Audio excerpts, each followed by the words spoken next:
Aujourd'hui, le 27 février 2025. Première lecture. Ne tarde pas à te retourner vers le Seigneur, lecture du livre de Ben Sira le sage. Ne t'appuie pas sur tes richesses, ne dis pas « elles me suffisent ». Ne te laisse pas entraîner par ton instinct et ta force à suivre les désirs de ton cœur. Ne dis pas « qui m'en imposera », car le Seigneur ne manquerait pas de te châtier. Ne dis pas « j'ai péché, et rien ne m'est arrivé », car le Seigneur sait attendre longtemps. Ne sois pas assuré du pardon au point d'entasser péché sur péché. Ne dis pas « sa miséricorde est grande, il pardonnera bien tous mes péchés », car, en lui, il y a pitié mais aussi colère, son indignation s'abattra sur les pécheurs. Ne tarde pas à te retourner vers le Seigneur, ne remets pas ta décision de jour en jour, car brusquement éclatera la colère du Seigneur, et à l'heure du châtiment, tu seras anéanti. Ne t'appuie pas sur des richesses injustement acquises, elles ne te serviront de rien au jour de l'adversité.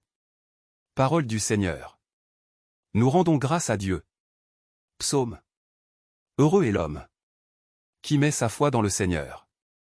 Heureux est l'homme qui n'entre pas au conseil des méchants, qui ne suit pas le chemin des pécheurs, ne siège pas avec ceux qui ricanent, mais se plaît dans la loi du Seigneur et murmure sa loi jour et nuit. Il est comme un arbre planté près d'un ruisseau, qui donne du fruit en son temps, et jamais son feuillage ne meurt, tout ce qu'il entreprend réussira. Tel n'est pas le sort des méchants. Mais ils sont comme la paille balayée par le vent. Le Seigneur connaît le chemin des justes, mais le chemin des méchants se perdra.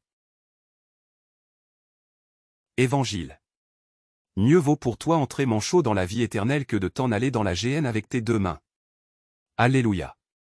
Alléluia. Accueillez la parole de Dieu, pour ce qu'elle est réellement, non pas une parole d'homme, mais la parole de Dieu. Alléluia.